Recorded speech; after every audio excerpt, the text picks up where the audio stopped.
I'm Dan Poblacki. You are listening to Our First Fears, a podcast about gateway horror, past and present, with creators currently working in the genre. When I discovered the Talking Scared podcast, created and hosted by today's guest, Neil McRobert, I felt like I'd discovered a giant treasure chest. The conversations with writers of horror fiction that Neil has accumulated over the years are so rich, so entertaining, so enlightening, that I quickly devoured nearly his entire catalog of episodes. And now I wait in eager anticipation for his weekly talk with whoever has a new scary book out. So you can imagine my excitement and my nerves when Neil agreed to chat with me on my little podcast. Neil suggested we tackle James Cameron's 1984 nightmare of a film, The Terminator, which on first recollection didn't feel like a horror movie, but of course, it really is. In this discussion, Neil is kind enough to follow my many tangents to explore exactly how it is a horror story. We get into how young folks might react to killer cyborg-themed body horror, and we discuss the trope of the great big thing that chases you unrelentingly, and what other films fit that bill. And then we go slightly existential, talking about simulation theory and possible endings to this world we currently live in. Neil McRobert's podcast, Talking Scared, is available wherever you cast pods.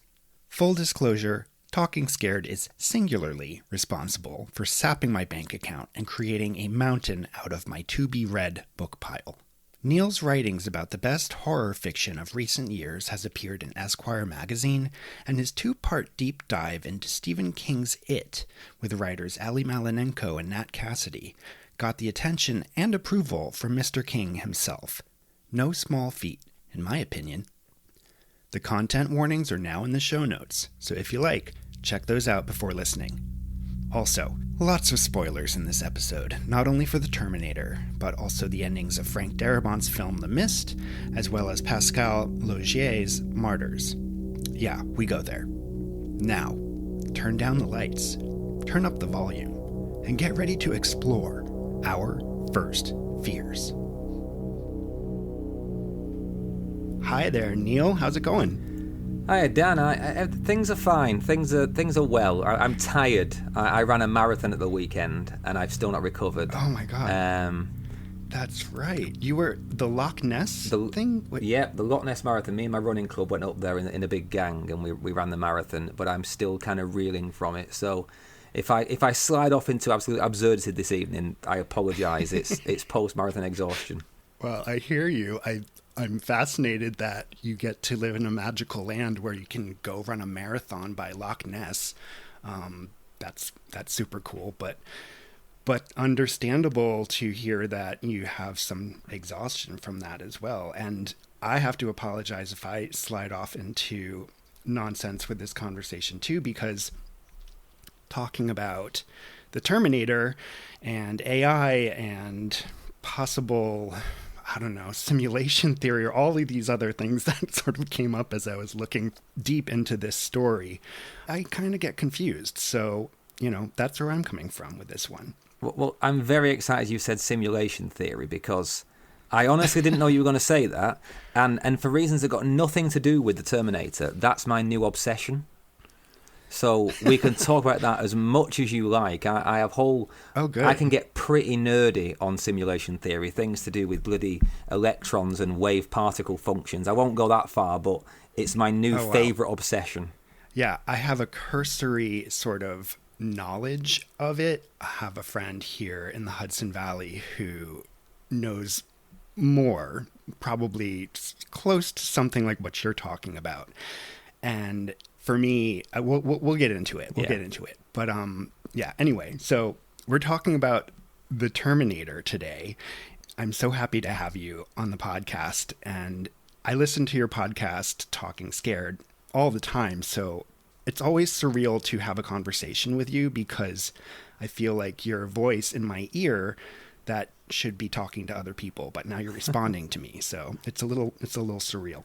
I was going to ask if you could tell us about yourself, your work, and your relationship to the horror genre. I certainly can. But first, I'm going to hijack this show and do this thing that people are not doing enough, which is tell you what a good job you're doing. Because I've been listening to your show on my dog walks recently. Anyone who knows me, I have this dog that basically runs my life, Ted. Yeah. And I walk him every day and I listen to podcasts. And I've been listening to your show. And you're doing a bang-up job, man. This is a really, really good podcast.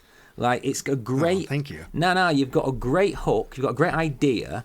And you ask great questions. And it's just a really lovely show to listen to. Despite being about fear and scaring children, it's a really lovely show to listen to. So I'm happy to be here anyway. Oh, that's incredible to hear coming from you. So thank you so much. No, not at all.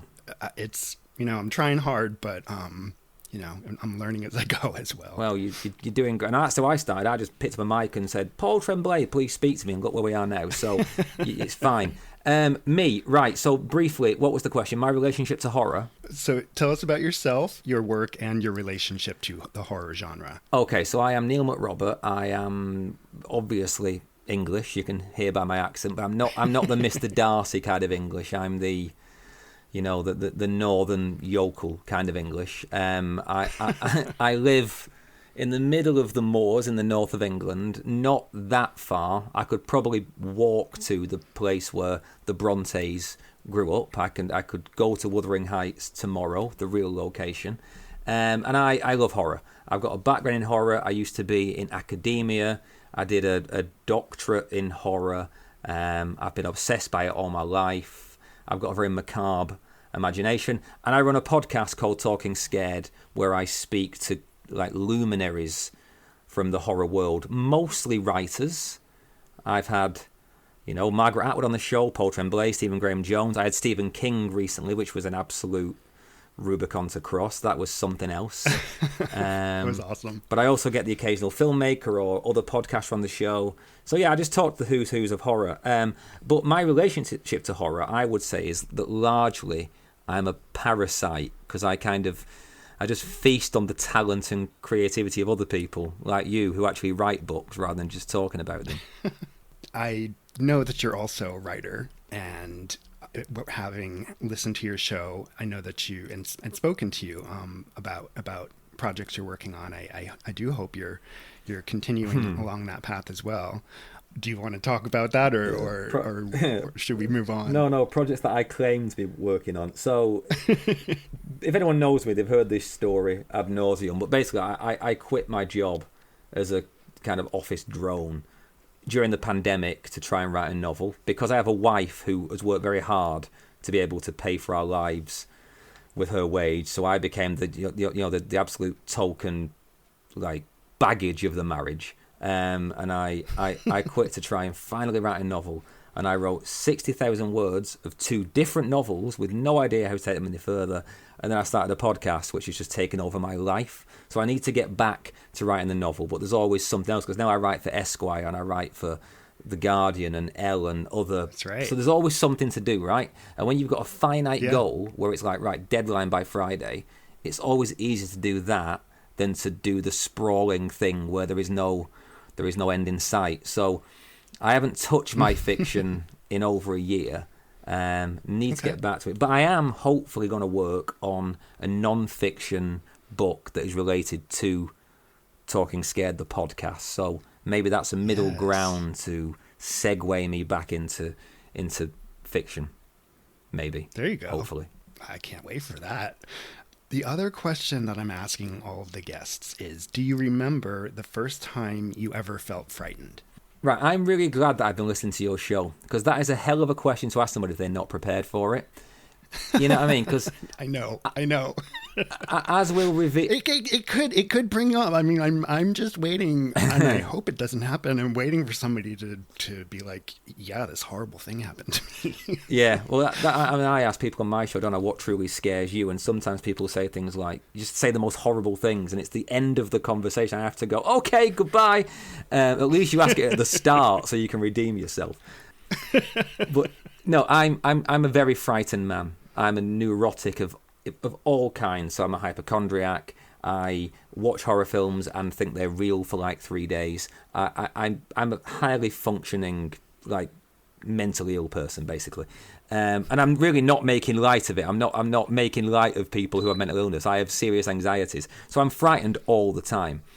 But I love horror, and how much of a cliche is that? So there are so many things I could say are the first thing that frightened me.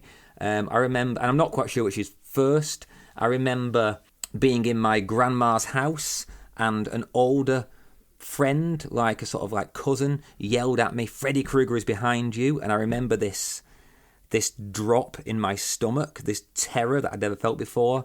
I remember a book called The Haunting of Esther Cox, which is a real, I won't go too deep into this, but it's a real case of a poltergeist attack from Nova Scotia in 1878. And this book was kind of like a lurid non-fiction account of that story. But there was a famous thing in that case where Esther Cox, this young girl, woke up one morning to find scrawled on the wall at the foot of her bed the lines, "Esther Cox, you are mine to kill." And that was on oh my God. That was on this book cover that my grandma had. She was a cool woman. And she had this book, and that terrified me. And then there was the Neverending Story, which we almost talked about as the main focus, because the bit where the horse sinks is an abomination of a thing, made me physically sick. But none of those are the first time I was scared. The first time I was scared was, and I don't really know the details here, Dan, sorry, but there is a town near me called Hebden Bridge. It's quite near to like the Brontes' place, Haworth, that I mentioned. And it's always been a bit of a hotspot for oddness and oddity. It's the UK's kind of UFO hotspot. It was always a kind of alternative queer lifestyle hotspot years before that was, normalised in the UK. And when I was little, and I mean really little, my mum and dad decided to take me to this haunted house thing at Halloween, like a pop-up haunted house. And I could not have been older than 6. And I don't think they quite knew what they were like taking me to, because it was like a sort of torture chamber of terrors. And they walked me around it, and it was like mannequins of flayed bodies and torture scenes. And all I remember is walking down this dark staircase holding my mum's hand. And at the bottom of the staircase was a kind of styrofoam corpse suspended from the ceiling. And I remember that the fear was so extreme that I didn't know that's what fear was. I was so scared. And I think I was Christ knows why they took me, and God knows why the people running it let me in. But yeah, that I think was the most formative, shaking moment of my young life, and it's maybe the man I am today. I don't know about by you, but in my part of the world, I live in the Hudson Valley in New York State, about 100 miles north of New York City. And there are apple orchards and pumpkin patches and all of this stuff that has to do with the autumn season, spooky season. And many, many places around here do a haunted house walkthrough or haunted woods. Or there's a spot, I don't know, maybe 15 miles south of where I live, called the Headless Horseman Hayrides. And it is very much like what you're describing, only it's like outside and in several parts, and there's people chasing you, screaming at you as you're running through cornfields and all that stuff. I went there a couple years back with some friends, and I was unprepared at that moment. And as a full-grown man in my 40s, I was running and screaming for about 2 hours and came home feeling like I had gone to the gym. And I can't imagine letting a child into something like that. And I imagine that is probably something like what you experienced. Yeah. Yeah. What's the name of that town? The town is called Hebden, Hebden Bridge. Hebden Bridge. It's a wonderful place to visit if ever you come to the north of England. I don't know. Now, maybe what you just told me is like coloring it in my head, but it sounds very ominous right now. No, it's not. It's a very cheerful place. Despite the UFOs, or maybe because of them. Well, speaking of science fiction, should we delve into the fear that you have brought to the table today, the Terminator? Yes, please. This is going to be a bit of therapy for me, I think. Okay, good. I'm so curious about what you have to say about this film. I will start with just some basics about it. 1984 film, directed by James Cameron, written by James Cameron with Gail Ann Hurd and William Wisher, starring Arnold Schwarzenegger as the Terminator, Linda Hamilton as Sarah Connor, Michael Biehn as Kyle Reese, Paul Winfield as Traxler, and Lance Hendrickson as Vukovich. Now, can you, for people who are unfamiliar with this, or just to get us moving forward, can you summarize the plot of the film? It's deceptively simple, despite being a really, really neat, complex idea. So, and correct me if I'm wrong on this as well, Dan, because it's been a while since I've actually watched it all the way through. Okay. So the Terminator is set in a contemporaneous 1984, in which we're following Sarah Connor, played by Linda Hamilton, who is not yet pregnant, but one day will be, and will one day give birth to the messianic John Connor, who is the man who will grow up to save the world from Skynet, this hostile AI that controls robots and, kind of Elon Musk's wet dream. But the Skynet of the future, the AI in the future, knows she's going to give birth to this child, so it sends back a robot, the titular Terminator, played by Arnold Schwarzenegger, to kill Sarah Connor before she can give birth to John Connor. And the human resistance in the future, led by John Connor, are you still with me, listeners? The John Connor of the future sends back a human hero, a soldier, Kyle Reese, to protect his mother. And we're doing spoilers on this. Is that okay to do full? Yeah. Right. And, yeah. And of course, like in true, grandfather paradox fashion, it's only by sending back Kyle Reese to stop himself being killed that Kyle Reese becomes his father and gives rise to himself in the first place. So it's the opposite of going back and killing your granddad. It's that if you don't send him back, you won't exist anyway. So the entire film is basically it's one long chase scene in which the Terminator is hunting Sarah Connor, and Michael Biehn, Kyle Reese, is kind of trying to get in the way and run interference. And yeah, that basically is the synopsis of the first one. I was trying to make sure I was keeping it separate from the sequel, which we'll no doubt talk about. But yeah, I think that's the synopsis. At what age did you come to this film? How did you find it? And do you remember what your response was? And has it changed how you might respond to it now? Great questions, yeah, because I do remember. I have no memory for anything, but I remember this vividly. My father is an irresponsible parent. I love him dearly, but my God, he should have put some rules and parameters in place, because he sat me down to watch this and I was 9 years old. And now I read Stephen King's It at 11 or 12, but there is a big leap between 9 and 12, right? A huge leap. Oh, absolutely. Now, I remember my dad, sorry, I'm going off on a tangent, but my dad came home when I was 6 years old with a RoboCop in one hand and Jean-Claude Van Damme's Cyborg in the other. And I remember sitting with him watching those two films, and I was 6, and the guy who melts in RoboCop and all of that stuff. And from there, we never stopped. And the only thing he didn't, the only thing he ever kind of, curated and made sure that I didn't see was any sort of egregious sexual violence, which I thank him for. But, Arnold Schwarzenegger taking his own eye out, fine, not a problem. So I watched it with my dad, and we got to that scene where he takes his eye out, and it freaked me out. And I remember just leaving the room, and I remember in my tiny parents' house, I literally remember it was the middle of the day, it wasn't even nighttime, but I sat on the second step of the staircase, and I just cried. And my mum came out and was like, yeah, okay, and then she had a big argument with my dad and all of that. And I remember I went to bed, and it must have been the summer because it was still light when I went to bed. And I got in bed, and I just remember being so unmoored and so shaken by the world and how frightening that film was. And all for a long time, I thought it was the body horror of him taking out his eye, because his eye is obviously a piece of hardware, and there's a really gratuitous, really great special effects scene where he takes it out.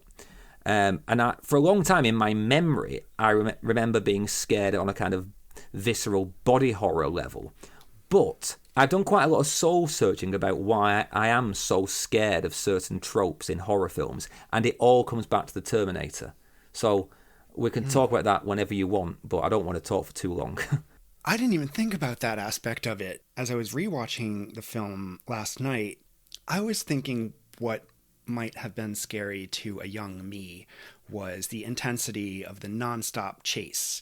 And I completely forgot about the violence that somebody is doing to their own self. Like it's one thing to have thousands of people being shot by this killer robot, but then the idea that he's going to try and repair himself by removing an eyeball, and the eyeball is it's a very sensitive it's a weak spot, right? And I think we can all kind of relate to what that must feel like. To have you end up crying is so horrifying. Did you finish watching the movie, or did you see that part and you turned it off? Well, I think my dad carried on watching it. So I've made my dad look really bad here. My dad's a great guy, like me and my dad's entire life. He's my best friend, and the kind of the life of love that me and my dad have is all around the movies. So I don't blame him for this at all. It was a bad note on the wrong day. So, first of all, before I say no, I didn't carry on watching it, but I do have a journey with the film. What I will say is I agree with you. The thing that is actually frightening is the chase. And that is something that has pursued me, no pun intended, through my horror watching ever since. But I've only realised that recently, that it's the connective tissue between all the things that really unnerve me. But I'll talk about that. In terms of my ongoing story with the film, and if I watch it now, I also have a really vivid memory of when Terminator 2 came out. Really, was it 92? Terminator 2? Yeah, so I would have been. Yeah, so it would have possibly been the same year. Maybe that's why my dad got the VHS of the first one. And I remember wanting to see it so badly that I rewatched the Terminator, and I genuinely remember this feeling of relief that when I watched it, it didn't evoke the same fear. And I remember watching it at my grandma's, and that scene when he walks out of the burning wreckage and he kind of repairs himself. And I remember thinking, oh, that would have been scary when I last watched this, and I was okay. And it was like a purging. It was like I'd survived the thing that had scared me the most. It was a real sense of relief that I cast off when I was able to watch the film to the end. I keep thinking about and quoting Ali Malinenko saying, for those of us who are writing scary books for kids, we're not writing them to scare children. We're writing them to help them become brave, or to learn how brave they already are. And I think it's such a valid idea kind of put into fact by what you just said. You literally learned how to... all it took was one viewing, and you were like, oh, now I know how to process this. I want to get back to the chase elements a little bit later. First, and maybe this is a strange question to ask, but as I was rewatching Terminator, I was thinking about how innocent Sarah Connor, she wakes up, she's doing a thing, she's going to her job as a waitress at the beginning of the film. And all of a sudden she is thrown into circumstances that are way outside of her ordinary. On a macro level, this story feels like and I don't know if this is a genre, a wake up in the morning and by bedtime the world has changed kind of story for her. And in such a dramatic way. And I'm wondering if you have any ideas about this. And I guess the question I can sort of point toward is are all horror stories this kind of story? And maybe even a little closer, on a micro level, are all stories this kind of story? Bloody Does hell. that make any sense? Yeah, don't make it easy on me. Our old story. I suppose. I mean, right, so this is an answer. It's a question and an answer that's going to have a million exceptions, right? Because I'm going to say this, we're going to hang up, I'm going to think of a thing that doesn't fit, or people are going to be screaming at me. But yeah, I think if nothing changes, what's the point of the story, for a start, right? And I think all stories are a journey, and they can be a physical journey, you know, Lord of the Rings. They can be an internal journey. They can be a journey through time where you stay still and the world moves around you. But they're all a journey. And if there's no journey, there isn't a story, because stories are kinetic things. They're about movement and change. And I think what the Terminator does so well is it condenses that into one really horrific day, where not only does Sarah Connor realise that her life has changed, but everyone's life has changed because of something that she is unwittingly complicit in. So that's a whole kind of existential motherload, right? You know, like when you've also got a process being chased by a 6'5" demonic robot. So, but so I think it's that theme sort of blown up really big. Like, it's not like, oh, I learned today that friends can be mean, and that's how I'm going to bed. Like, I'm thinking of some other kind of story at all, like on a small level. But like, this is like, oh, I'm involved with possibly the eradication of all of human life, or, you know, my life is in immediate danger. I feel like it's a horror theme that I recognize over and over again. Well, I think all horror, and I am going to stand by this, I think all horror is an inflection point between the normal and the abnormal. I think horror works when you take a sunny street and you suddenly drench it in darkness. You know, it's what Stephen King does so well. Obviously, he builds these toy towns that run, you know, the uber. You know, he's an American realist. He writes, you know, he's Sherwood Anderson with a haunted clown, right? He take, you know, and I think horror does that. Horror creates these microcosms of the world, whether it be a small town or a city or even just a family, you know, and then you punch it with the abnormal until it ruptures. And James Cameron with the Terminator just did that, but like on a lot of cocaine, you know, like it's like, I don't mean literally, I mean it's like that trope given a real adrenaline boost, that everything is changing in every way. And I think, weirdly, the line that best sums that up is not even from this film. It's from the sequel. And it's when you find that Sarah Connor has been living her life in a mental health facility. And there's that brilliant line when she goes, you know, I hope, when they're doubting her predictions of what she knows will happen when Skynet comes to power. And she says, I hope you'll be wearing factor 5 fucking million or something like that, because you're going to burn. It's like the knowledge she has. It's almost cosmic horror, right? I mean, I'm thinking on my feet now, but it's almost cosmic horror. She has a sort of a burden of knowledge that no human mind could possibly bear. And then you say, you're the kind of the Virgin Mary in this cosmic horror story. It's a psychic weight. Then she's also right in the middle of it as this kind of Maria figure. You know, she's the mother of the Messiah. So that is a lot to take on one, you know, rainy Friday night in New York City. Yeah. I mean, maybe this is a silly thing to say, but it just kind of makes me think of Bible stories and the Virgin Mary. Like, would she have been put into a mental lockup like Sarah Connor was if what she had gone through happened today?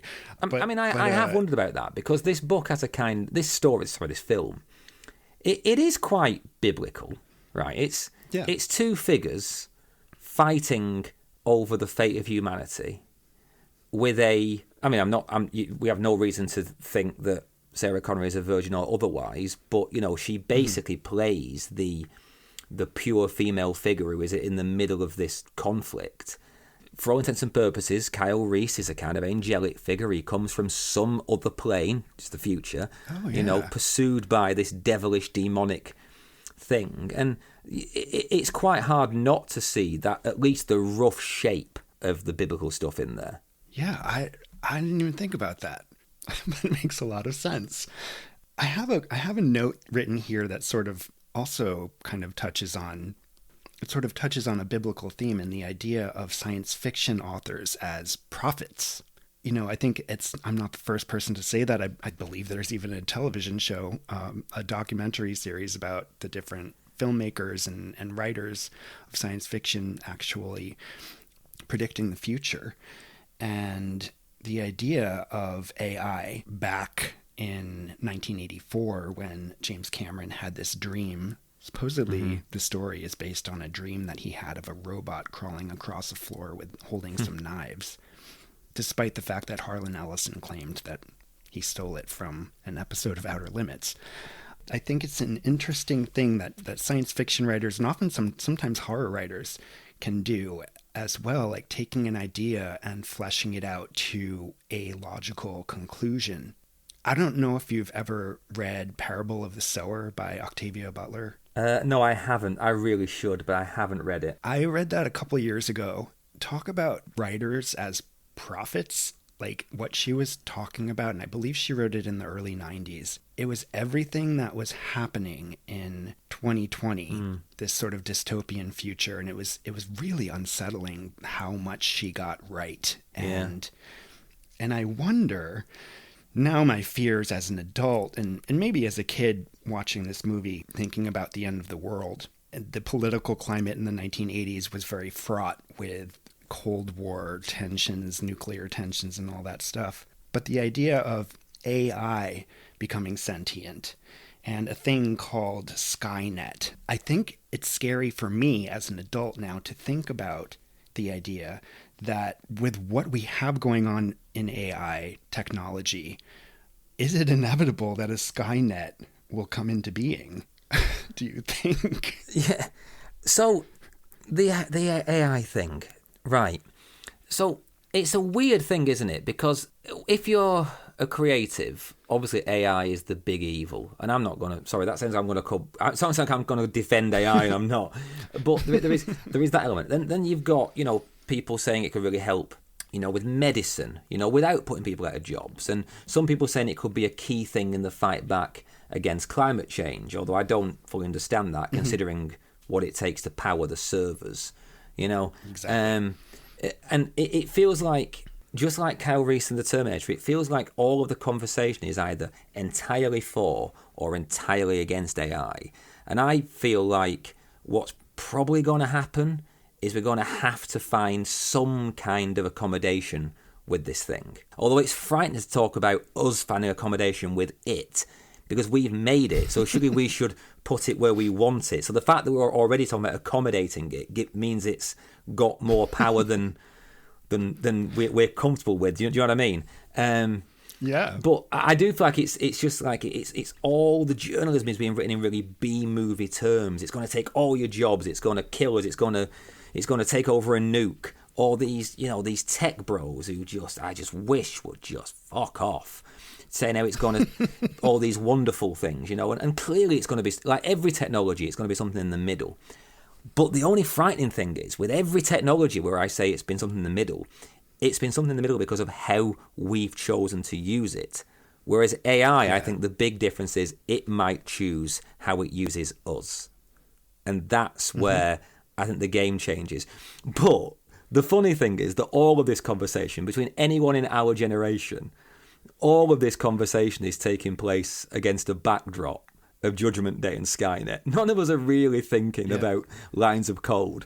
We're thinking about skull-like robots and the nukes flying, aren't we? That's the real framework that we're working within because of this damn film. It's funny. The second part of this question I was going to ask you was, would a sentient, all-powerful sort of AI, if it did eventually form and we allowed it to get to that place, do you think it would be a Judgment Day, or can you imagine another way that it would play out? You're asking me some quite philosophical questions now. I mean, I can get into a little bit of the philosophy. There's a podcast called The End of the World with Josh Clark. Have you listened to this? I know, it sounds like my kind of thing. 8 episodes long. Oh my God, Neil, I would highly recommend it, but I also warn you, it might send you spiraling.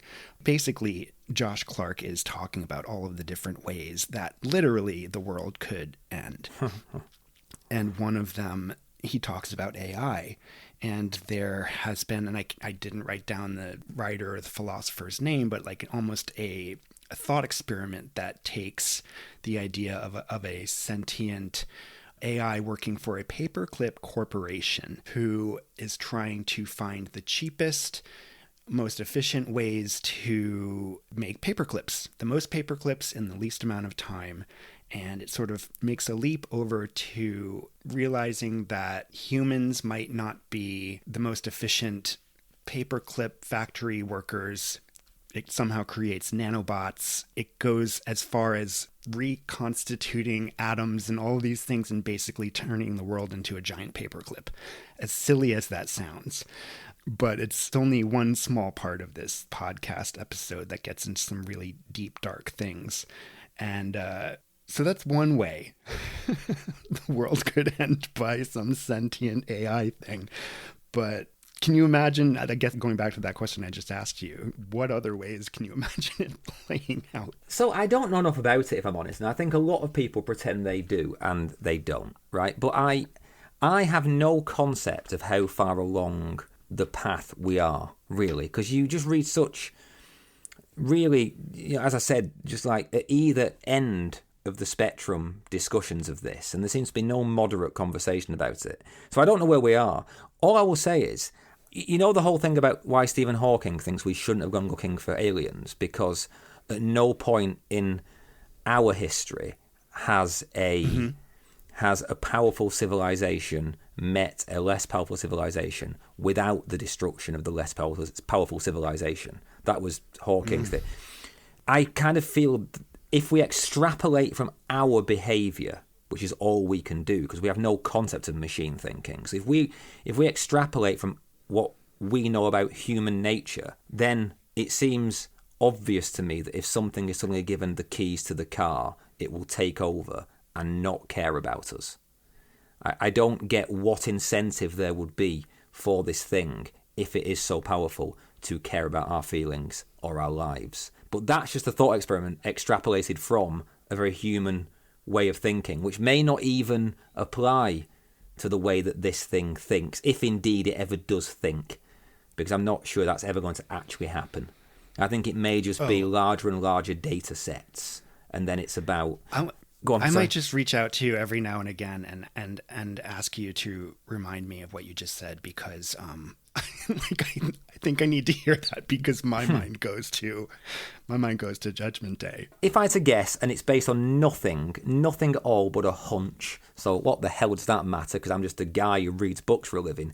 I think AI is in many ways obfuscating the much bigger problems of inequality and the climate disaster.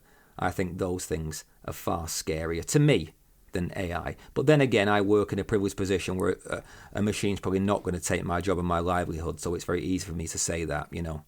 I don't work on a production line making cars where I can be replaced by a robot, so I probably should keep my gob shut a little bit about the bright, halcyon future. I'm thinking about us as kids. I like how I came to this film. I don't know, I might have been in my early teens. I might have actually seen Terminator 2 first. And processing, I mean, Terminator 2 changed the way that I saw the world.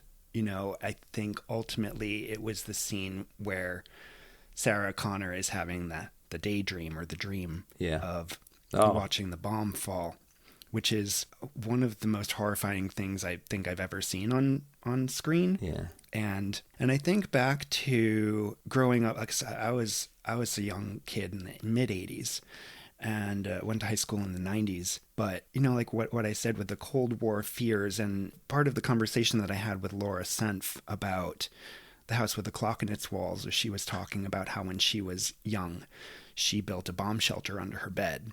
And I know a lot of my school friends were scared of the thought of nuclear war. There was a lot of other stories that were being presented to us at that time, like Threads. I don't know if you've ever seen that, or The Day After, or War Games. So as kids in the 80s trying to process this kind of threat, it kind of makes me think of the dangers that kids today are dealing with. We were going to school worried about our international relationship with Russia, which seemed like such a very far away kind of thing, but we could also imagine it because these images were being presented to us. But today's kids now have much closer threats inside their own schools. And I wonder how that might be reflecting in the different kinds of stories that people are telling now, rather than like time traveling robots trying to stop a nuclear holocaust.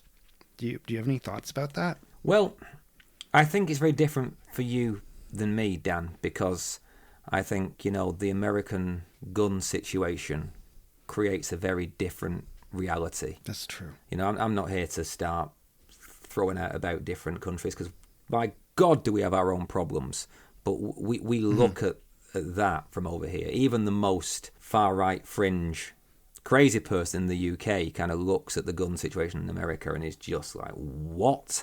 How can the authorities not see the cause and effect there? So we don't have that to contend with, but we have the same things about, bullying and inequality, which I've mentioned a few times, but it's such an evil. And I again, to go back to the climate change, I think that's the thing that is probably scaring children all over the world.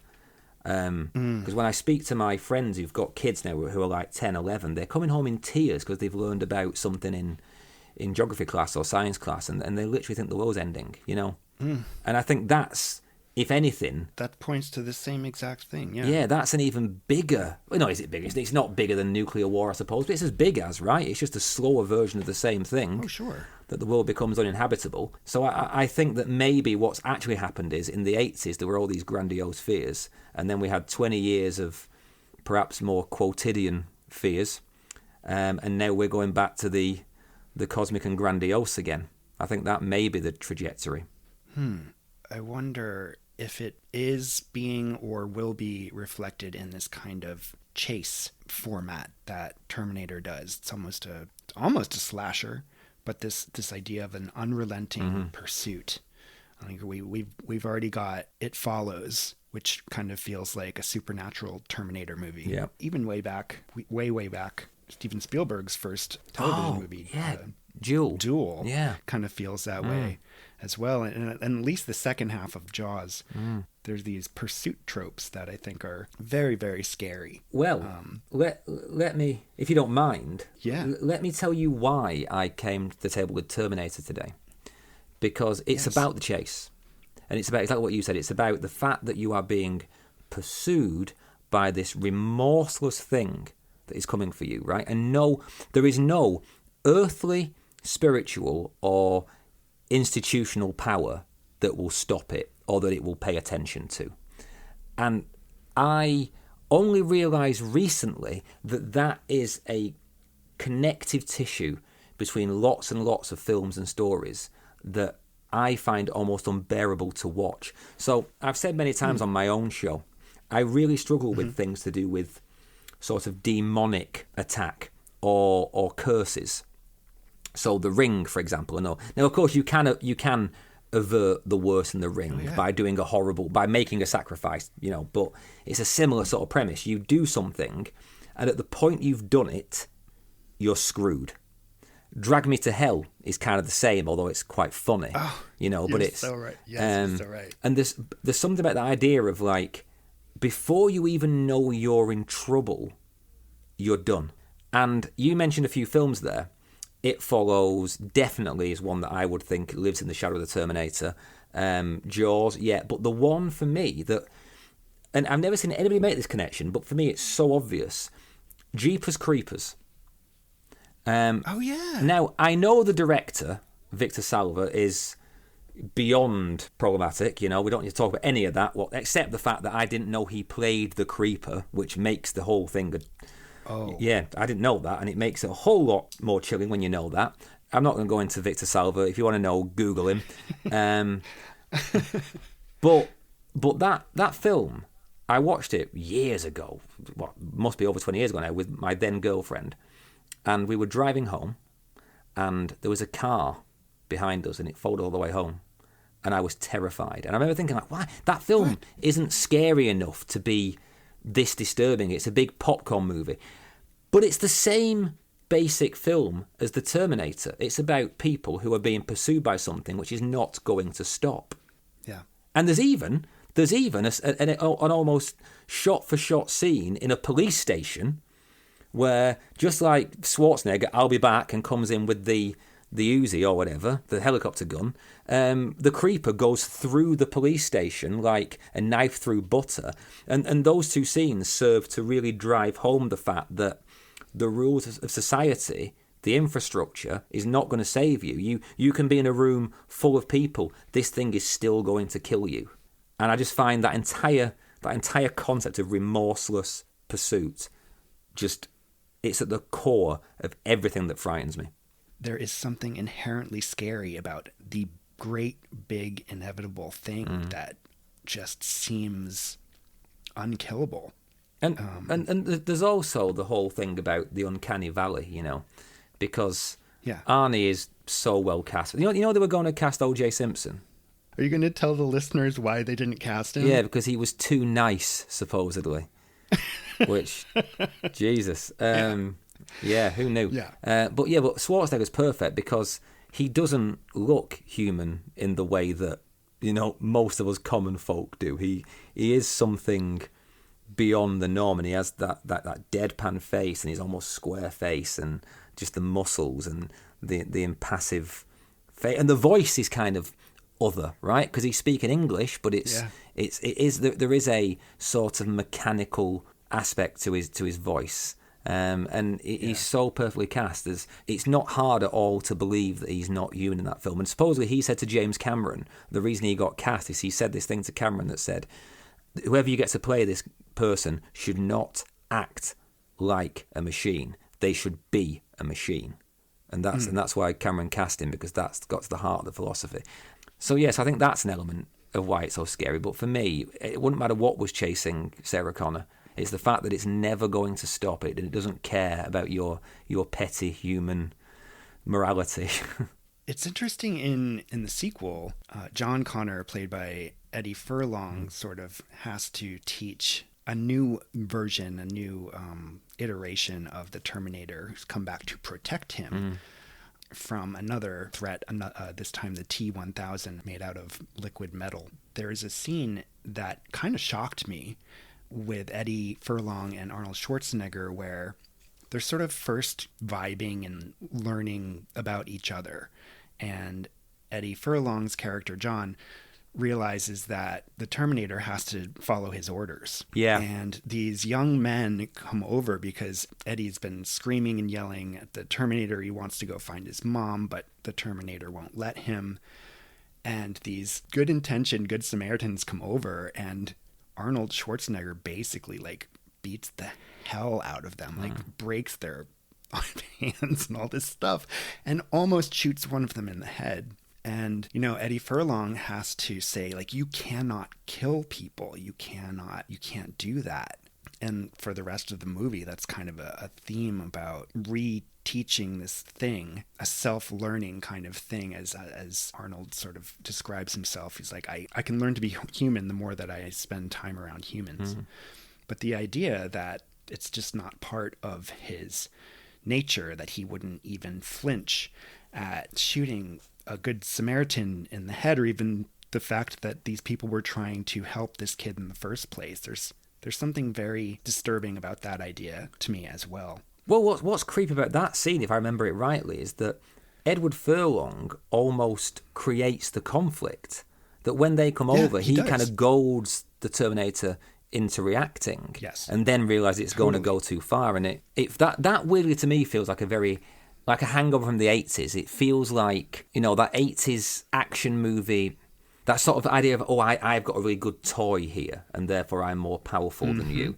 Weirdly, when we talked about the Neverending Story before, the bit at the end when Bastion in the Neverending Story comes back on Falcor the Dragon and just torments all these people, it's like, it's a power trip, right? It's these kids who are, they're weak and they're pushed around, and then they get this thing that makes them powerful. And there's something quite chilling about it, but also quite authentic, because I think most kids would do that. I think if you were bullied as a kid, or just a normal kid, if I had Arnold Schwarzenegger, I would have taken him to school and made him punch the older kids, you know? Yeah. I want to ask you a little bit about time travel stories and paradoxes in pop culture. Do you have any thoughts on all of the sort of like twistiness of how this plot works? Do you feel like the Terminator gets it right, at least in movie number 1? Well, I think for the benefit of it, we should basically just refuse to accept there's anything after Terminator 2, right? Because it's just, what's the point? It's diminishing returns. Yeah, I think it gets it pretty perfect. I mean, it sets itself up for the sequel because obviously at the end, Arnie, the Terminator, is crawling through the machine in what will become Cyberdyne systems, and then he gets crushed and his arm gets left behind. And I really remember watching it as a child when I was clearly too young to understand the nuances of time travel and paradoxes, and thinking, well, that's going to be an issue, surely, because that is now an out-of-place arm. But that doesn't feel like a mistake as much as something that Cameron was intentionally leaving over to foment a sequel, you know? But I think it creates a pretty tight, quite satisfying loop. I often think with time travel stuff, when you think about it, and that my brain is not big enough to really hold these things in place for long, but when I think about these things, sometimes they click, and you're like, yeah, that's right, that works. That's hermetically sealed, that works. And other times you're like, hang on. Like I watched Tenet. Have you seen Tenet? Yup. What did you think of Tenet? What I will say about Tenet is that when the movie ended, if I was watching it by myself, I might have just said this out loud. If I was with somebody else, I said it to them. But I was like, there was not one moment during that film that I understood anything about what was happening. No.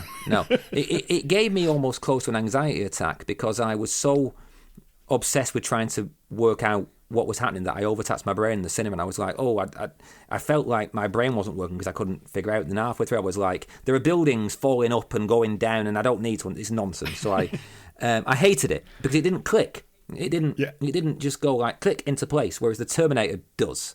It feels like it works. It's a track that will go round and round forever. It works. And I think a lot of people forget that it is a time travel movie. You know, we talk about time, but it is a time, just because it's coming back rather than going into the future. It is a time travel movie. Yeah, I think it's pretty neat. I think it's pretty perfect. It is it's a tight script. It's a tight film. It almost has a John Carpenter quality to it. What's the Assault on Precinct 13? There's elements of that in there. There's more. But it feels really tight, and I think it's because the time travel aspect works.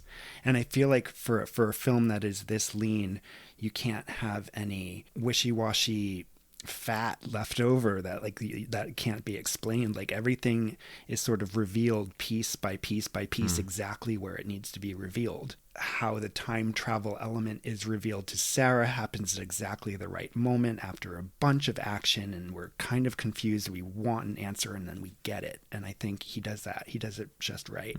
And doesn't waste any time on trying to come up with an explanation for how they've created time travel. You know, because that's not necessary. Let's face it, it's magic. We don't need to know. There is time travel. Move on with your story. You know, like, whereas made me laugh in the Avengers, in the one when they go back, in Endgame or Infinity War, I can't remember which came first, where Robert Downey Jr. goes into a room for 5 minutes and comes out and goes, I've created time travel. And it's like, well, why have you bothered? They come up with a sort of almost explanation, like a MacGuffin. It's like, well, why bother? Just go, yeah, it's time travel, or it's not. We don't need some half-baked explanation. All we need is Arnold Schwarzenegger appearing in a truck stop naked at 3 a.m. We get it. You know, that's time travel. Yeah.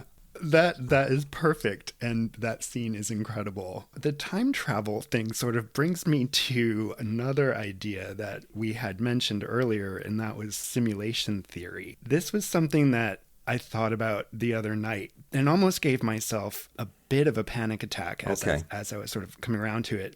I was thinking about the idea of Skynet and the idea of what Skynet would be capable of and how it would do all of the things it would do.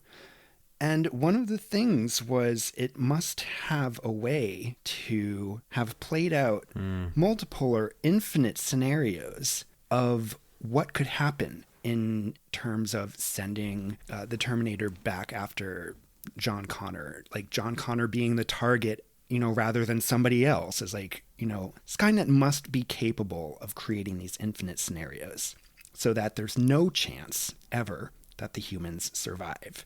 And as I was watching this and thinking about this, it led to my own sort of brief personal freakout as to, I don't know if anybody out there is, I know you are, but if anybody out there is familiar with the simulation theory, the idea that we right now in our current reality or perception of reality is that this is a computer simulation of some kind. And I always kind of was like, that sounds like it might be something that could happen. And I have a friend who explained to me like where this theory comes from and why it actually might be a possibility. I could never explain to myself like, well, why? Is it for a game? Is it for, learning, like some greater being learning things for itself? But then the idea of an AI Skynet thing needing to figure out scenarios so that it can win against us, that actually sounds like a reason why we might be in a simulation. And that really freaked me out. Well, does that make sense to you? It does make sense, but I think I can reassure you again. Because, this simulation theory thing, I've become genuinely fascinated by it. Because when I first read about it, I just went, it's, people have seen The Matrix too many times. It's a cool thing to talk about. It's a cool Wikipedia entry, but it's obviously nonsense. And then when I read about it, like there are genuine philosophical groundings for why it's almost likely that we are in a simulation. There's this famous thing called the three possibilities. Let's see if I can remember this. I can't remember who the philosopher was, but someone said, a modern philosopher, someone who's alive now, a theorist, said, there are three possibilities. Either there are advanced aliens, for want of a better word, civilizations, populaces, that run simulations of people. They run simulations and we are one of those. That's option one. We are in a simulation run by some all-powerful society. Second option is that those people exist who could do that but have chosen not to. And the only third option is that there are no people running simulations. Now, there are no options outside of those three. Either they are doing it, they could do it but aren't doing it, or they can't do it. So already there is a third of a chance that we're in a simulation. Yeah, at a philosophical level. A third of a chance. But what makes me feel better about it is, one, what does it matter? We've all lived. Yeah. We've lived for centuries under the, I think, misguided notion that we have a creator who's in charge of all of this. I don't believe in that, So, all right, we're going to replace God with, Mr. X in his lab. I don't really see why it matters to me all that much. When I'm done, I'm going to flick off and I'll either stop being a soul or I'll stop being a byte of data. Who cares? But the thing that makes me feel better about it all is, if there is a simulation, it's probably for completely benign reasons, because the minute we became able as a civilization, the minute we had the capability to make immersive games, we made games as immersive as they could be. We're always pushing the boundary of that. Whether it's Skyrim or Red Dead Redemption or this new Diablo game or this, what's this Starfield that's like the next gen, open world game. We're always pushing the boundary of our simulations. So I think if someone's doing that to us, again, extrapolating from what we know about us, it's probably just a game. We're probably just all non-player characters in someone's game. Oh, yeah. And I'm all right with that. I'll take it. Yeah. I'll take it. I'll be an NPC. Yeah. It's fine. I don't think it's Skynet. I don't think it's some Machiavellian thing to work out how to destroy us. I really don't. Have you seen that clip online of the woman on the airplane shouting at somebody at the back of the airplane? And she's shouting, I don't know what's wrong with all you people, but that person right there is not real. Have you seen this? No. Oh, stuff like that creeps me out.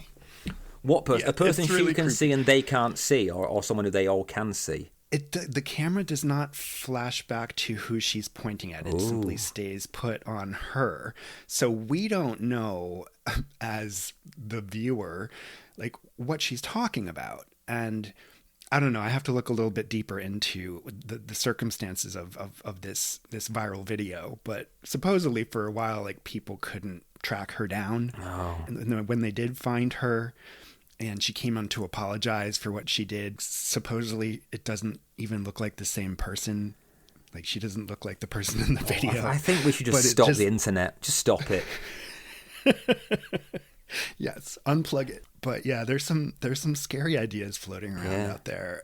And I think the idea that I could be an NPC is one of the least scary options there. So I'm going to take what you said and go with that so that I can sleep at night. And ultimately, I think it is necessarily about saying, what does it matter? You know, I'm going to keep doing the things that I'm doing and living the best way that I can live and be a good citizen. And I don't need dogma to teach me or to tell me this or that because of some kind of fear of eternal torment. Yeah. If my data helps somebody figure something out in the end, in the great big scheme of things, then okay. Yeah, exactly. I've been listening to your tussles with your Catholic past as this podcast has gone down, so I feel like I'm just contributing to that journey. Yeah. Well, I'm far past that, but I don't know what your situation growing up was. But in terms of coming away from a religion, I think it's a whole process. And I know a lot of people who have, and also a lot of people who find comfort in their religion. But for me, it's taken a lifetime to get rid of 15 years, ultimately, of fear that was sort of like driven into me. And you know, like what's scarier than eternal torment, dying burning in a fire? Does horror help with that, I wonder? Does horror help you? Because it takes a lot of these, the ideas, I suppose, you know, the spiritual idea of right and wrong and good and evil and all of these things, and it puts it in a nice little package, often with a happy ending. And it often makes figures, demonic figures or evil figures ridiculous, or at least defeats them. So does horror help with that, moving away from religion or from a church? I think so. I think it has to do with the ability to name things in a way, going back to the whole fairy tale idea of names having power. And if you can say, my fear, I guess it's more of like if you can direct what might feel like a disembodied fear that sort of haunts you, like follows you around, anxiety. You know, like that's literally what it is. If you can have a moment, an hour and a half, or reading a novel, or however you digest the horror genre, I feel like taking that anxiety and putting it into something, a story where there's a character, a villain of some kind that either, you know, you defeat in the end, or you can close the book yourself and put it away and know that it was all fiction. Like, I feel like there is something to that act that is helpful. Well, what do you think? Well, this is why I don't like overly bleak horror. So I can dabble in it, you know. I watched. My wife hates horror films. She hates horror of any kind. She thinks I'm a certifiable lunatic for even, you know, contemplating this stuff. But every now and again she will indulge me. And the other day we watched Frank Darabont's The Mist, the adaptation of Stephen King's, and I didn't warn her about the ending, and we had a genuine argument. You did not? No, we had a because I think the ending's quite funny of that film. I genuinely think it's funny. Genuinely, I think it's like a big cosmic joke. But anyway, we had a whole argument and stuff, and she was saying, like, you know, what is the point of art that does that? And I said, well, art that makes you feel bad is still valid. You know, Edvard Munch's The Scream. You're not going to put it on your wall, but it's a great painting. You know, but I have to actually agree with that. I don't really see the purpose of too much bleak horror, because for me the point of horror, the point of this show, what makes this show you're doing so great, you're celebrating how childhood fears are useful. And I think fear is only useful if it teaches you to deal with something. So if you're given a fear and you're just told, right, that's it, the fear, here's a film and there's a horrible thing and you should be scared of this thing, but nothing you do will help, so there's no point trying. I think that's not a great life lesson to take from stories. Now, people, don't get angry, listeners. I'm not saying all films that end on a downer are bad, but I'm saying that I think the purpose of horror is to almost reify that good can and probably will win. It just needs to go through the ringer first, like a sword tempered by heat, Mm-hmm. And I think, yes, sorry, I've gone very long-winded there, but I think that's my part. I don't like bleak. I like horror that shows you there is a point to fighting. As I'm listening to what you're saying, and I'm the kind of person who always wants to try and turn it around so that I can make sense of it in a way that is helpful to me. Like, there are horror films and many non-horror films and stories out there that are just bleak, bleak, bleak. And I wonder if the purpose that somebody like you or I could take away from that is seeing how unlike our lives those stories might be. And I know that there's many people who have bleak endings in their lives as well, but if there's some way that we can use those bleak stories to shore up our own hope, I would like to think that that's possible too. You know what I mean? Yeah, I do know what you mean. I mean, it might be nonsense. It's sort of where I come from. Like, why am I watching Martyrs? Well, it's funny because Martyrs is exactly the film I was thinking of when I was saying this. Yeah. Exactly, Martyrs. It's great. I mean, it's a great film, right? It's yeah. But I'm not sure that. I mean, even if you take away the overt horror of that film, which is to this date the only horror film I ever left the cinema when watching because I couldn't take it. Even if you took away all of the body horror and just made the story about what it's about, that's not a film that I would want a kid to watch. Even if you took out all of the gore, it's not a film that I'd want a kid to watch because I think it's got such a horrible, nihilistic, almost like gloriously spiteful ending. Yeah. Whereas even the Mist, which ends on such a downer, has something in it about, there is a point to fighting here. I mean, my wife came up with it. Sorry, we're now talking about an entirely different film than Terminator. Apologies, but okay. I was talking about the end of the Mist being, right, they all die, people, all right? That's the end, how it ends. And I was saying it's a big cosmic joke that it's all about how there is, the story is kind of about this Lovecraftian sort of otherworldly horror and how it just does not care about your human struggle at all. You're just ants that it walks over. And I said the ending represents that. And my wife actually made me completely reevaluate it. And she said, no, what that film is about is that you should never give up. That at the end, when what happens, and they give up just a few minutes too soon, that's the wrong mistake. The mistake was giving up, and they should have carried on fighting. Yeah. So that's quite a weirdly positive message. Whereas something like Martyrs is about reveling in the meaningless of torment. And I can't remember where we got here, Dan. Sorry. No, well, let's bring it back to Terminator so that we can finish up. How does...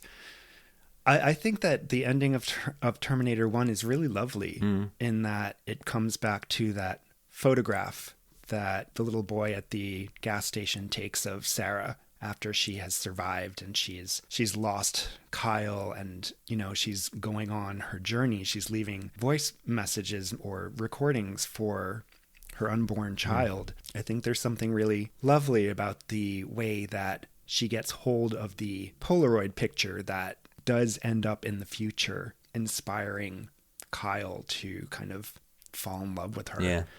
So let's kind of leave off there. It's a much more hopeful kind of ending. And even though we know what happens in Terminator 2, for the purposes of this podcast and this particular film, I think that's a really lovely way to end. Indeed. Yeah, a sweet circularity. Well, listen, thank you, Neil, so much for coming on here and talking with me about this. It's always fun to hear you talking with other people, and to be able to have a conversation with you is always special. So appreciate it. No, this has been a blast. I've really, really enjoyed it. I've got to talk about things that other people in my life just won't tolerate. So, yeah, thank you very much, Dan. And keep it up. Honestly, man, this show's great. Thank you. Phew. I hope listening to that one didn't freak you out as much as it did to me as I went back through it. One thing I took away from this conversation is that Neil McRobert is as good at calming fears as he is talking about them. Thanks so much to Neil for joining me and helping me through my AI-induced panic. I feel like I should mention that in the weeks since Neil and I recorded this chat, the world has gone through some major changes, which I know we would have touched on had those changes occurred prior. Those fears I mentioned about the international tensions in the 1980s seem to have risen to the surface yet again. And the central conceit behind the Terminator, that indestructible entity that keeps coming and won't stop until it finishes what it set out to do, feels more relevant and terrifying than ever. My heart goes out to all the victims. Please subscribe to Our First Fears wherever you listen to podcasts. Social media is at Our First Fears. And if you like what you hear, tell a friend to listen, or leave a review. You can also reach out at ourfirstfears@gmail.com. If you do want to get in touch, let me know. What task would you ask your giant robot pal to do for you? Me? Laundry. Definitely all the laundry.